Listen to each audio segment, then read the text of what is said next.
नमस्कार, श्री स्वामी समर्थ. स्वागत आहे सर्वांचं स्वामी माऊली चॅनलमध्ये. तर आजच्या व्हिडिओमध्ये आपण बघणार आहोत की रोजची देवपूजा आपण कशी करावी किंवा रोजची देवपूजा करत असताना आपण कोणत्या नियमांचे पालन करावे. सोबतच देवपूजा करत असताना कुठले मंत्र, स्तोत्र यांचे उच्चारण करावे. तर याविषयीचाच आजचा हा व्हिडिओ आहे. तर व्हिडिओ स्किप न करता शेवटपर्यंत नक्की बघा. आणि तुम्ही जर चॅनलवरती नवीन असाल तर चॅनलला लाईक, शेअर आणि सबस्क्राईबसुद्धा नक्की करा. आणि व्हिडिओला हाईपसुद्धा करा, जेणेकरून असेच नवनवीन व्हिडिओ तुम्हाला सर्वात आधी बघता येतील. चला तर मग आजच्या व्हिडिओला सुरुवात करूया. तर सर्वात आधी ज्यावेळेस आपण पूजेला बसतो तर आपण आंघोळ वगैरे करूनच देवपूजा जी आहे तर ती करत असतो. तर सर्वात आधी तुम्ही जर घराच्या मुख्य प्रवेशद्वारावरती जो आपला उंबरठा आहे तर उंबरठ्यावरती हळदीचं लेपन जे आहे ते आपण रोज करावे. जर आपल्याला रोज करणं शक्य होत नसेल तर किमान शुक्रवार, गुरुवार किंवा पौर्णिमेला तर आवर्जून करावे. आणि यासोबतच आपल्याला हळदीचं लेपन करणं शक्य नसेल तर रोज फक्त हळदीचं पाणी आपण उंबरठ्यावरती शिंपडून घ्यायचं आणि त्यानंतर जे आपण गोपद्म किंवा लक्ष्मीची पावले किंवा अगदी छोटीशी रांगोळी जरी आपण काढली तरी देखील चालेल. त्यानंतर मग आपण उंबरठ्यावरती हळदी कुंकू अर्पण करावे, एखादं फूल अर्पण करावं, त्यानंतर धूपदीप दाखवून घ्यावा आणि त्यानंतर आपण देवपूजा करायला घ्यावी. देवपूजा करत असताना बरेच जण न खाता पिता किंवा चहासुद्धा न घेता बरेच जण देवपूजा जी आहे तर ती करतात. आता तुमच्या इच्छेनुसार बऱ्याच जणांना औषधी घ्यायच्या असतात, बऱ्याच जणांना उपाशी राहणं सहन होत नाही. तर त्यामुळे तुम्ही काहीतरी चहा वगैरे घेऊन किंवा दूध वगैरे तुम्ही घेत असाल तर ते घेऊन तुम्ही देवपूजा जी आहे ती करू शकता.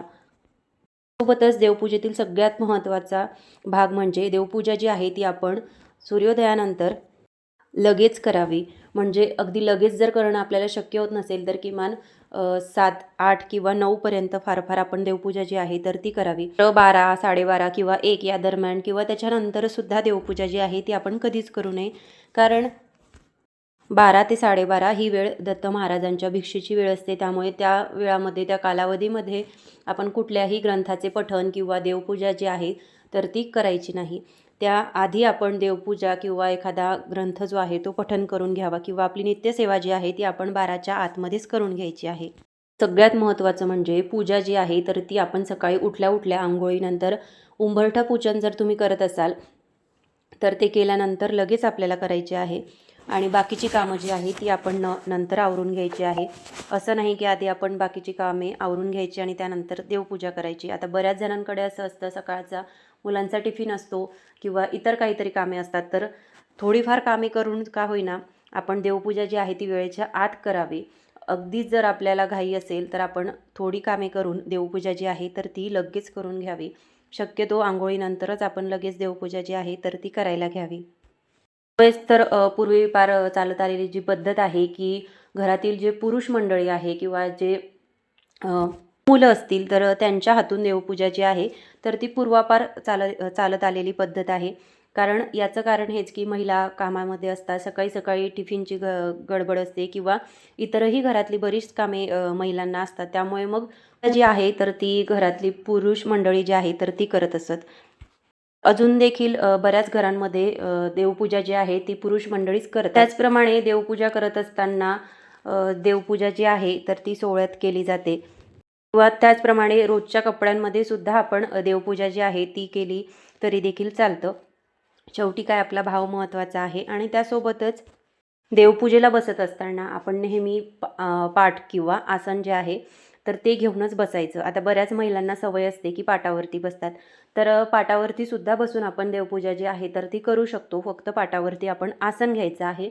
पाटावरती तसंच बसून आपण पूजा करायची नाही. ती आपण आपलं नेहमीचं आसन घ्यायचं आणि त्याच्यावरती बसूनच आपण देवपूजा जी आहे तर ती करायची आहे. आता बऱ्याच महिला, वृद्ध महिला ज्या आहेत तर त्यांना खाली बसणं शक्य होत नाही किंवा डायरेक्ट पाटावरती किंवा आसनावरती त्यांना बसता येत नाही. तर अशा महिलांनी जर त्या देवपूजा करत असतील किंवा पूजापाठ करत असतील तर बलनी किंवा खुर्ची घ्यावी आणि त्याच्यावरती आसन ठेवून नंतर त्यावरती बसून देवपूजा किंवा पूजापाठ जो आहे तर तो करायचा आहे.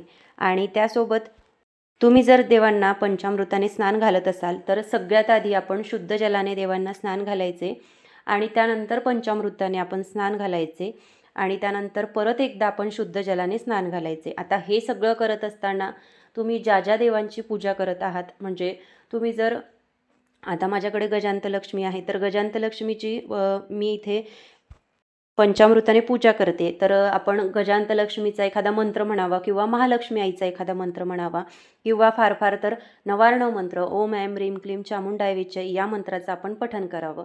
त्यासोबतच जर गजानन महाराजांची तुम्ही पंचोपचार पूजा करत असाल वेळेस गजानन महाराजांचा एखादा मंत्र किंवा अष्टक आपण म्हणावं. स्वामी समर्थांना जेव्हा आपण अभिषेक घालतो तेव्हा स्वामी समर्थांचा मंत्र किंवा स्तोत्र आपण पठण करावं.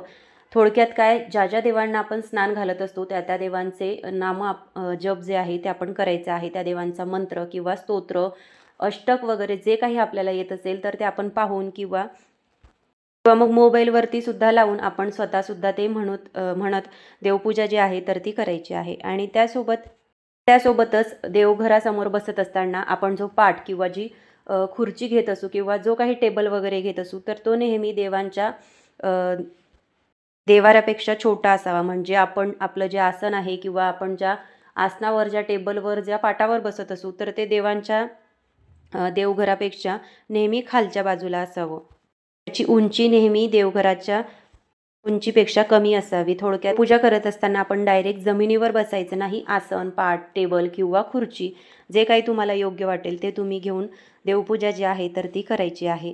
आणि त्यासोबत देवघरामध्ये जर तुम्ही पाणी भरून ठेवत असाल तर ते रोजच्या रोज तुम्हाला बदलायचे आहे. आणि आदल्या दिवशीचे जे पाणी आहे ते तुम्ही एखाद्या झाडाला किंवा मग तुमच्याकडे अंगणामध्ये एखादं मोठं झाड असेल त्याच्या खोडाशी सुद्धा तुम्ही घालू शकता. फक्त तुळस सोडून इतर सगळ्या झाडांना आपल्याला देवपूजेचं जे पाणी आहे तर ते अर्पण करायचं आहे. आणि त्यासोबतच ते पाणी सगळ्या झाडांना अर्पण करायच्या आधी त्यामध्ये थोडं थोडं पाणी आपण स्वतः आणि आपल्या घरातील सगळ्यांना तीर्थ म्हणून द्यायचं आहे. कारण आपण दिवसभरामध्ये आदल्या दिवशी जी काही सेवा करतो, जे काही नामजप करतो, जे काही स्वामींचे, इतर देवांचे मंत्र, स्तोत्र, अष्टक पठण करतो तर त्यांचा प्रभाव त्या पाण्यावरती पडतो.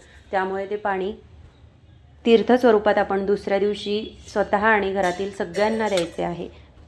आणि यासोबतच देवपूजा झाल्यानंतर देवपूजेचं जे पाणी आहे तर ते आपण तुळस सोडून इतर सगळ्या झाडांना अर्पण करू शकतो. फक्त तुळशीला आपण ते पाणी अर्पण करायचं नाही. तर इथे बघू शकता मी आता सगळ्या झाडांना थोडं थोडं पाणी जे आहे ते अर्पण करते. कारण एकाच झाडाला जर सगळं पाणी घातलं तर पाणी लगेच खाली येतं आणि ते देवपूजेचं पाणी आहे. त्यामुळे मग ते पायाखाली यायला नको, म्हणून मग मी सगळ्या झाडांना थोडं थोडं पाणी घालते जेणेकरून ते कुंडीच्या खाली वाहत नाही आणि आपल्या पायाखाली सुद्धा येत नाही. तर यामुळे मग सगळ्या झाडांना थोडं थोडं पाणी आपल्याला द्यायचं आहे. तर आता आपण देवपूजेबद्दल थोडक्यात माहिती जाणून घेतली आहे. तर आता देवपूजा माझी झालेली होती. त्यानंतर मग मी बाहेर देवपूजेचं जे पाणी आहे तर ते झाडांना थोडं थोडं घालून घेते. आणि त्यानंतर मग कुंड्या आहेत छोट्या छोट्या, त्याच्यामध्ये बरीचशी रोपं लावलेली आहे. तर आता सध्या कुंदाचं जे झाड आहे छोटं तर त्याला भरपूर फुलं येतात. तर मला रोज उत्सुकता असते की त्याला किती फुलं येतात आणि किती फुलं उमललेली असतात. तर आज मी शोधत होते तर बरीचशी फुलं मला इथे दिसली. तर तीच मी आता देवांना अर्पण करण्यासाठी बघत होते. पण काय होतं, झाड जरी छोटं असलं तरी पानाआड भरपूर फुले असतात, त्यामुळे ती दिसत नाही. तर अशी काही फुलं खाली होती. तर बऱ्याचशा कळ्यासुद्धा होत्या. तर कळ्या तोडून नाही वाटत आणि तोडल्या तरी त्या छान दिसतसुद्धा नाही. त्यामुळे मग उमललेली फुलंच दिसायला खूप छान वाटतात. तर तीच मी तोडून घेते. आणि बघा अशी नवीन छोटी छोटी जी कळ्या आहेत तर त्या झाडाला येत आहेत. आणि त्यासोबतच हे जास्वंदाचं झाड आहे.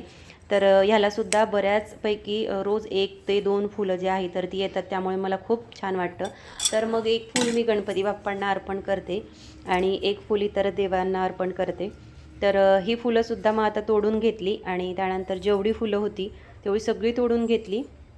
कारण आज देवांना अर्पण करायला माझ्याकडं फुलं जी आहे तर ती संपलेली होती. त्यामुळे मग हीच फुलं मी तोडून देवांना अर्पण करणार होते. सगळ्यात महत्त्वाचं, ज्यावेळेस आपण तुळशीला पाणी घालतो तर तेव्हासुद्धा आपल्याला तुळशी मातेचा एखादा मंत्र, स्तोत्र किंवा एखादं गीत येत असेल तर ते आपण पठण करायचं आहे. आणि त्यासोबतच रोज सूर्यदेवालासुद्धा आपण अर्घ्य द्यायचा आहे. देवपूजा चालू असताना जसं की मी तुम्हाला आधी सांगितलं, आपण एखादा मंत्र, स्तोत्र जो आहे तर ते पठण करायचं आहे. किंवा मग तुम्ही बाजूला मोबाईलवरती सुद्धा लावून देऊ शकता. तर मी कसं करते हे मी तुम्हाला सांगते. मी ज्यावेळेस देवपूजा चालू असते तर मोबाईलवरती सुद्धा बऱ्याच वेळा लावते. कारण काय होतं, देवपूजा करताना एकटं असलं की मनामध्ये काहीतरी विचार येतात आणि मग त्याच्यामध्येच बऱ्याच वेळा आपलं मन त्याच्यामध्येच राहतं. त्यामुळे मग असा काहीतरी छान असा स्वामींचा नामजप आजूबाजूला चालू असेल, तर तो जर आपल्या कानावरती पडला तर आपोआपच आपल्याला स्वामींचा नामजप जो आहे तर तो आपण करतो, किंवा किंवा मग ते आपल्या कानावरती सतत पडत राहतं. तर त्यामुळे आपल्या मनामध्ये सुद्धा इतर विचार जे आहे तर ते येत नाही. तर यामुळे मग दिवसभर घरामध्ये जेव्हा केव्हा वेळ मिळेल तर तेव्हा मी मुलं घरी नसताना किंवा मग संध्याकाळच्या वेळेला मुलांनासुद्धा ऐकवण्यासाठी स्वामींचा नामजप किंवा दत्त महाराजांचे स्तोत्र किंवा स्वामी अष्टक जे आहे तर ते मी लावून देते. आणि सगळ्यात आधी जे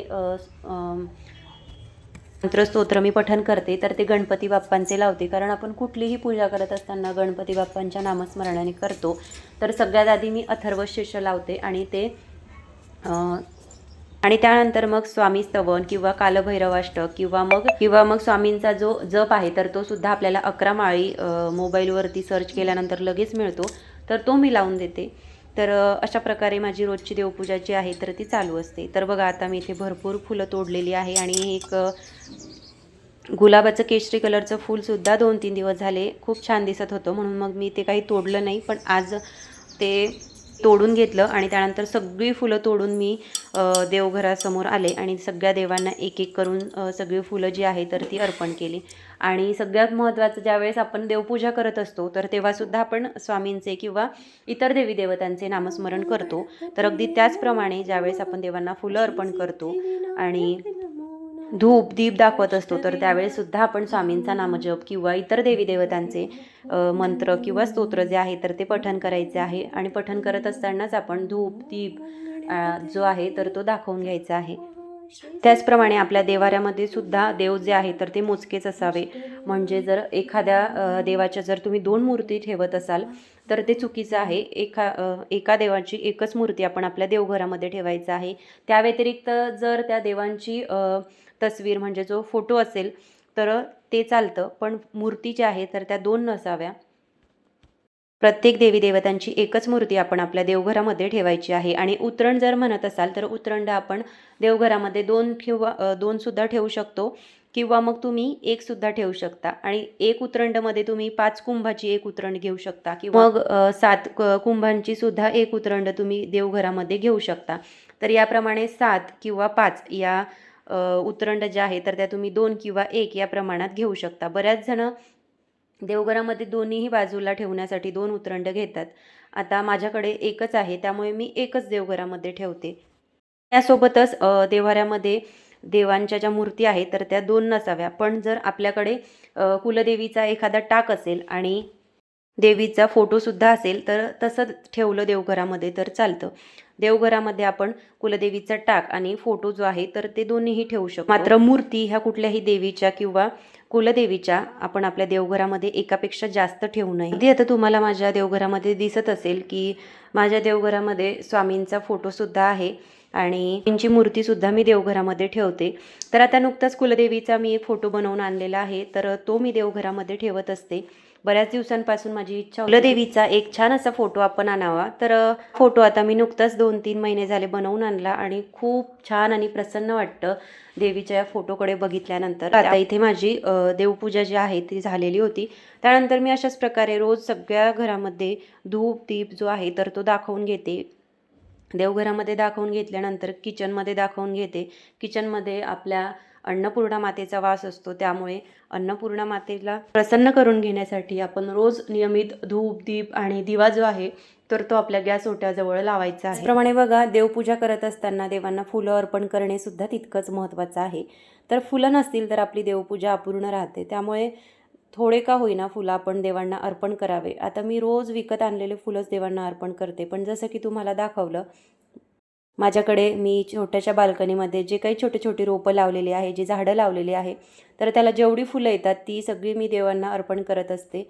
आणि बऱ्याच वेळा मी बाजारातूनच फुलं जी आहे तर ती आणत असते आणि ती संपल्यानंतर जेव्हा केव्हा या झाडांना छान अशी फुलं येतात तर ती मी सगळ्या देवांना अर्पण करत असते. त्याचप्रमाणे तुळससुद्धा आपण देवांना अर्पण करत असतो. तर तुळस अर्पण करताना पण आधी तोडून ठेवली तरी देखील चालते. आता बऱ्याच वेळा मी स्वतः माझं सांगते, मी 8 ते 10 दिवस तुळस जी आहे ती फ्रीजमध्ये ठेवून देते. कारण बऱ्याच वेळा असं होतं की एखाद्या दिवशी एकादशी येते किंवा रविवार असतो, तर रविवारी आणि एकादशीला आपण तुळशीच्या ज्या मंजिऱ्या आहे किंवा पानं आहे तर ते तोडत नाही. तर अशा वेळेस मग फ्रीजमध्ये ठेवलेली जी पानं किंवा ज्या मंजिऱ्या आहेत तर त्या मला उपयोगात येतात. तुळस जी आहे तर ती कधीही शिळी मानली जात नाही, त्यामुळे ती आपण देवांना नेहमी अर्पण करू शकतो. तर अशा पद्धतीने सगळी देवपूजा जी आहे ती माझी 15 ते 20 मिनिटात किंवा बऱ्याच वेळा पंचामृताने अभिषेक करत असेल तर अर्धा ते पाऊण तासात सगळी देवपूजा जी आहे तर ती माझी पूर्ण होते.